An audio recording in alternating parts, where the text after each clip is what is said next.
It is me, Peyton. I'm coming at you from Central Georgia again this week, and I wanted to do a small talk with y'all about Christianity and network marketing. And if you are doing one correctly, I'm finding that you're doing the other correctly as well. So let me get into it.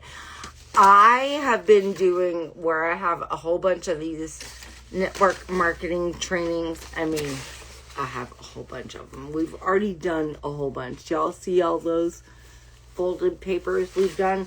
So, we've done a whole bunch, but in this week's network marketing training, we have that paper, but it's crazy because I always read a chapter in this book. It's not meant to be a secret. God wants to speak with you. But this chapter literally was like, do y'all see that? It was 2 paragraphs long, but they were so good. So let me get into it and talk to y'all.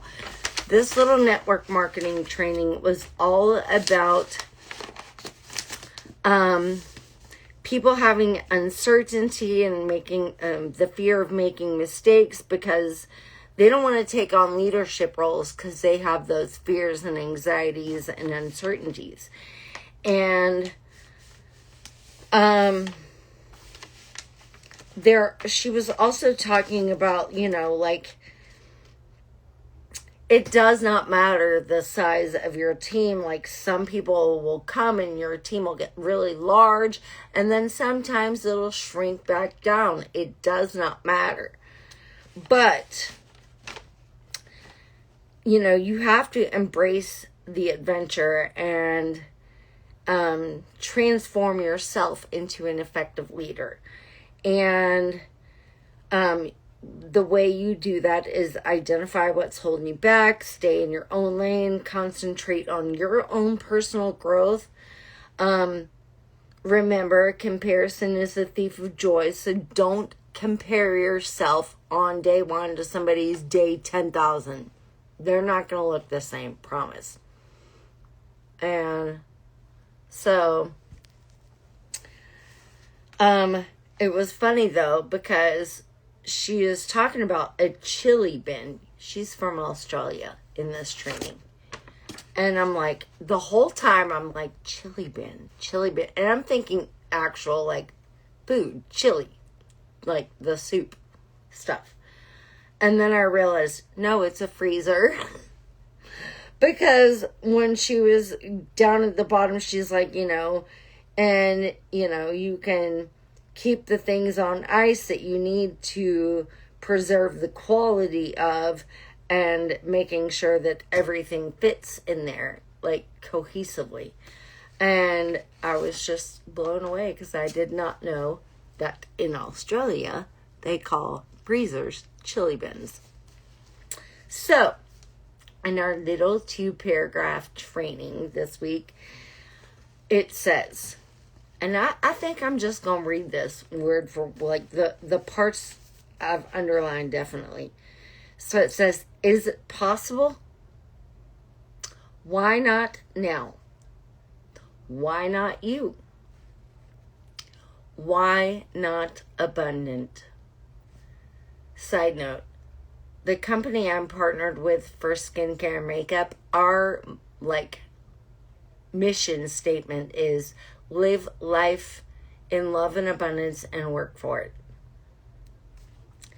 So the next line is, ask yourself whether it is possible to have what you dream. I tell you that nothing is impossible. And then in Luke chapter 1, verse 37, it says, for with God, nothing will be impossible. So those uncertainties and those fears and doubts that we have about inspiring people, we need to all put those behind us. It is very selfish for us to not share any opportunity with the kingdom that we have come across. It is selfish. It's selfish. Don't Okay, let me just put it in like the instance of bread. So if you had a bunch of bread and you hoarded it all instead of sharing it with your neighbors, the bread would go stale and go bad, and then you'd throw it away to the birds. But if you had shared it with your neighbors, you would be viewed as a generous person that shared food with your neighbors. Instead, you may have chosen to hoard it all and it go bad. That's selfish. Don't be selfish. All right? So, I did not call you to poverty. I called you to abundance and prosperity. Keep your perspective and listen to my voice carefully. I will give you the desires of your heart. Just do as I've asked of you and rely on my direction. And this is where it gets crazy, y'all. You remember at the bottom of this paper where it says, it doesn't matter the size of your team. The principles of effective leadership remain the same. And right here, it says, the leadership will not be limited to just 12 people. It will begin with those who I've chosen, but it may expand and contract. So here it talks about your team and how it may get huge and it may shrink again. And in here it talks about a team and how it may expand and contract again. It's literally the same exact thing. It's just different words. So the last sentence of this is, come and experience my fullness, pressed down and spilling over. Be my blessing. And I wanted to, because y'all know I like to give y'all some kind of tactical thing that you can approach life with. I would love for you all to share the blessing.